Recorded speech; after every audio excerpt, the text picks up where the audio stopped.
Друзья, привет! В одном из комментариев под видео я прочла вопрос по поводу консистенции и с ужасом обнаружила, что у меня на канале нет полноценного видео по тому, как приготовить базовую заливочную или жесткую глазурь.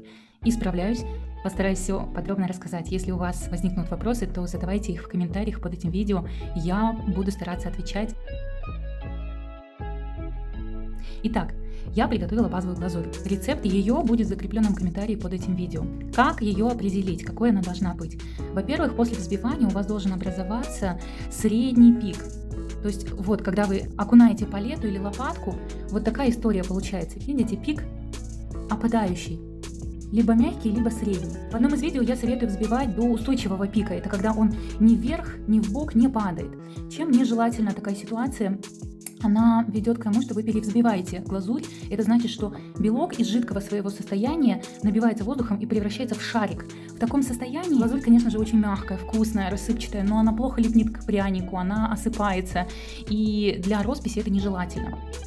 Но почему я даю такой совет? Вот взбивать до такого устойчивого пика, который не падает, повторюсь, ни в бок, ни вверх, никак не опадает. Чем плоха та ситуация, когда вы не довзобьете глазурь? Почему же я стараюсь не показывать вот такой вот мягкий опадающий пик? Потому что у новичков есть большой соблазн не довзбить глазурь. То есть они такие раз посмотрели, о, Галич сказала мягкий пик, все, у меня вроде мягкий пик. Но я-то ее умею определять, видите, она белая, пушистая, и она точно взбита. А многие недовзбивают, особенно поначалу этот момент легко пропустить. Чем это чревато? Недовзбитая глазурь – это, по сути, жидкий белок. Молекула его находится в состоянии ниточки. Он желтый, он плохо удерживает на себя краску. Чем же опасен недовзбитый белок? Когда он недовзбит, у него нет вот этого устойчивого состояния шарика. В результате чего? Такая глазурь, во-первых, она очень жесткая. Часто такая проблема, да, мне пишут девочки и по книге, кто делал по моей, и учился у других мастеров. Пишут, что проблема пряник не раскусить, очень жесткая глазурь, как стекло. Вот это как раз-таки проблема недовзбитого белка, когда у вас мало пузыриков воздуха и глазурь слишком жесткая. Но это полбеды. Самое страшное, что когда нет вот этого шарика, у вас нестабильная глазурь, и она впитывает в себя жиры из пряника. И бывают такие жировые пятна. Я однажды выезжала на производство, у них как раз была такая проблема. Тот, кто их обучал, сказал: вы смешали как-нибудь вот такой лопаткой, не венчиком, а лопаткой. Дал им какое-то время, и они всегда недовзбивали. Им с магазина вернулась партия пряников. Вот, собственно, почему они меня и пригласили. Они все были с прострелом цвета.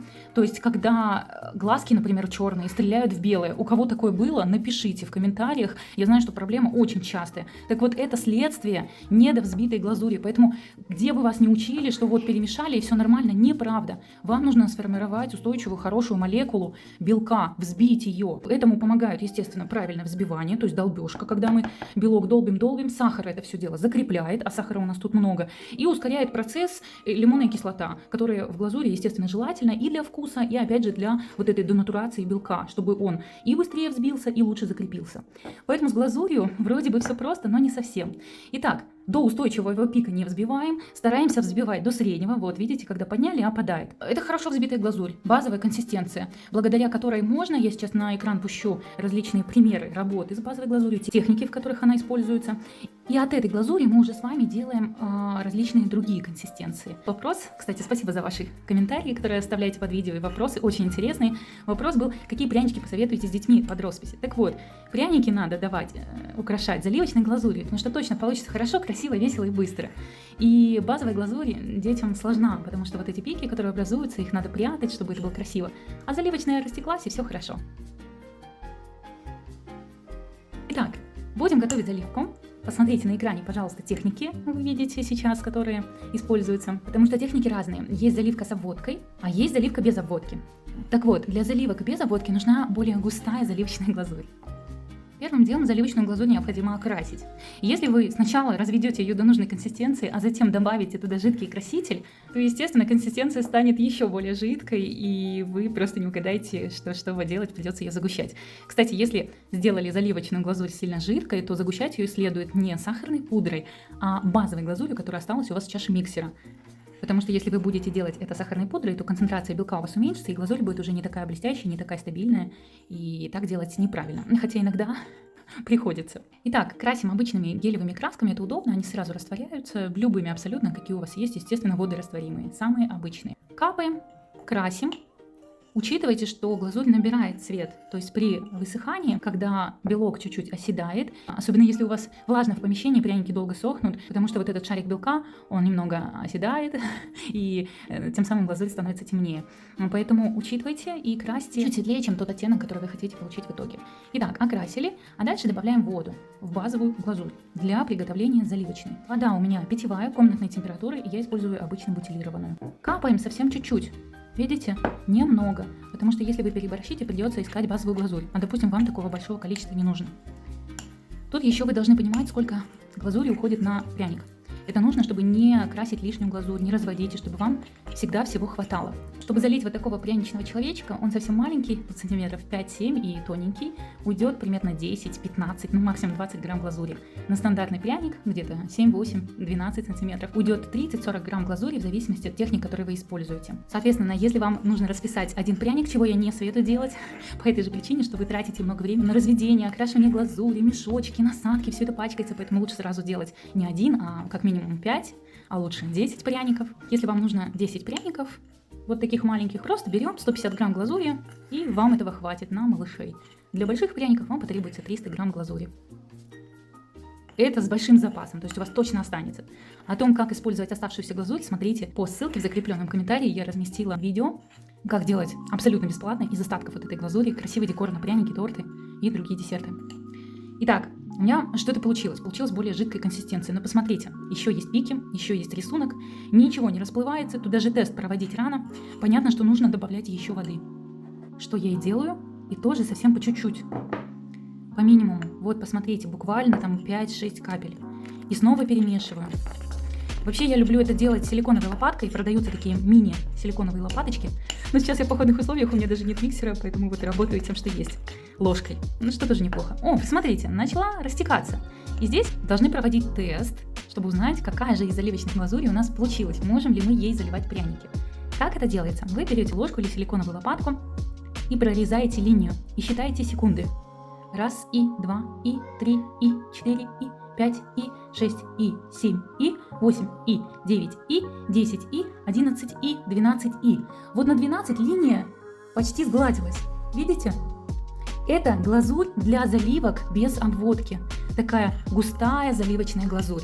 Посмотрите, пожалуйста, сейчас на экране выведу пряники, которые можно изготавливать в этой технике. Если же такой густой заливочной глазурью вы захотите заливать пряники с обводкой, то у вас будет очень толстый слой, и глазурь будет с трудом разглаживаться. То есть она не подходит для больших площадей, для больших заливок, для быстрых коммерческих пряников. Для этого вам нужна более жидкая заливочная глазурь. А это должно сгладиться на счет 7. Ну, плюс-минус 1-2, то есть на 6, на 7 секунд. Капаем чуть-чуть водички, вот буквально маленькую капельку. Все происходит очень быстро. Но тут еще есть такой момент, если у вас чашка большая, то глазурь, она, естественно, ее больше, она сильнее давит и немножко быстрее сглаживается. Если у вас совсем на донышке тарелки, то сколько бы вы ни прорезали, она будет медленно стекать. Естественно, да, это физика. Поэтому этот тест, он хороший, но он достаточно тоже условный, поэтому все нужно пробовать на прянике в том числе. Итак, прорезаем линию и считаем секунды. 1, и 2, и 3, и 4, и 5, и 6, и 7, и 8, и 9, и. Вот на 8 и уже почти сгладилась линия. Чуть-чуть пряник подвигаем, и все хорошо. Вот это и есть наша с вами заливочная глазурь для заливок с обводкой. Окей? Если есть какие-то вопросы, повторюсь, пишите в комментарии. Постараюсь на них отвечать. Тема очень важная, пожалуй, самая важная. Если вы научитесь правильно взбивать глазурь и делать консистенцию, и красиво ее окрашивать, не ярко, не приторно, да, то у вас будут самые красивые пряники. Техника – это уже дело творчества, и это несложно, поверьте. У меня на канале уже собрана куча мастер-классов, смотрите, а будет еще больше. Кстати, в следующем видео я публикую ролик по техникам работы с базовой глазурью, нити, бусины, потому что оказалось, что на канале тоже такого видео нет, а оно просто обязано тут быть. Поэтому, кто еще не подписан, обязательно сделайте это, жмите на колокольчик, чтобы всегда вовремя получать уведомления о новых видео. И последняя консистенция, которая нам осталась, третья, это жесткая, по-английски stiff. То есть первая у нас называется база или normal консистенция, вторая у нас называется заливочная или run-out, ее мы делим на две части, да, для более густая для заливок без обводки, которая сглаживается на 10-15 секунд, более жидкая для заливок с обводкой, которая сглаживается на счет 5, 7, 8 секунд.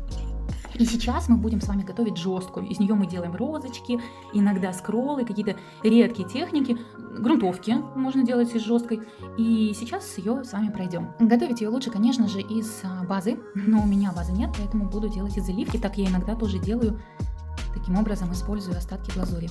Мы понемногу насыпаем сахарной пудры и загущаем нашу базовую консистенцию. Ну, в данном случае заливочную. Хорошенько перемешиваем. Вижу, что тут все еще очень жидко, это даже еще не база, это такая полубаза, полузаливка, поэтому добавлю еще пудры. Слишком много сахарной пудры не насыпайте, потому что будет очень сложно выдавливать из мешочка, он будет рваться. Розочки и лепестки розочек не будут клеиться друг к другу, и это прям большая-большая проблема. Тоже по чуть-чуть, как и в случае с заливочной глазурью, мы добавляли водичку по капельке, тут и по чуть-чуть добавляем сахарной пудры.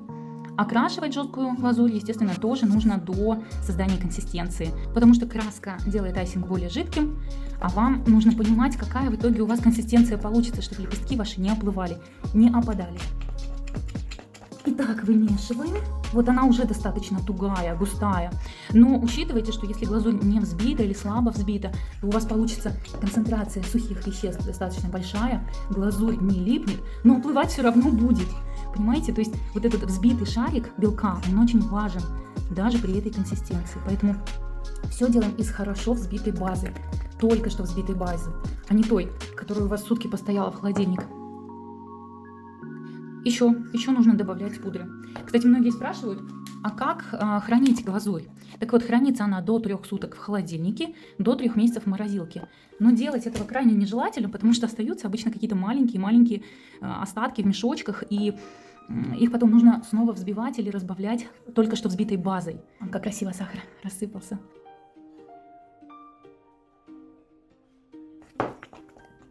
Ага, вот я уже чувствую, что это оно. Сейчас перемешаю пудру до однородности и покажу вам консистенцию стив или жесткая глазурь. У нее пик торчит и вверх, и в бок. Вот он такой жесткий, устойчивый. Это значит, что лепестки розы, которые вы будете из этой глазури делать, также будут торчать, не будут оплывать, не будут опадать, и все будет хорошо. Но перед тем, как делать розочки, обязательно проверьте ее на липкость. Просто пальчиком, видите? Пальчики испачкали, значит, можно действительно убирать в насадку и делать розы. Если у вас пальчики не пачкаются, если глазурь очень жесткая, то просто добавьте чуть-чуть базы, чуть-чуть ее разжижить надо, потому что иначе у вас просто не склеятся лепестки. Здесь все отлично, можно работать. Подписывайтесь на канал, если еще этого не делали, обязательно нажмите на колокольчик, я выпускаю видео каждый день. У нас по понедельникам идут эскимошки, по вторникам сахарные цветы, а по средам, четвергам это все посвященное глазури и росписи пряников, пряничных домиков. А по выходным я снимаю разные видео о тортах, о других десертах, и это очень-очень интересно. Загляните обязательно в закрепленный комментарий, пройдите по ссылкам по королевской глазури и делайте пряники. Это очень классное хобби. Следующее видео на моем канале будет по базовым упражнениям работы с королевской глазурью или роял-айсингом. Будем с вами учиться делать красивые бусинки, линии и так далее. Кстати, хочу поделиться с пряничниками секретом. Если не успели вовремя упаковать и пряники пересохли, ну, сейчас отопление, да, они быстро прям за пару часов, за тройку уже суховатые. Я просто включаю перед упаковкой рядом воду, испаряться. И пряники напитываются влагой и становятся опять мягкими, нежными, классными.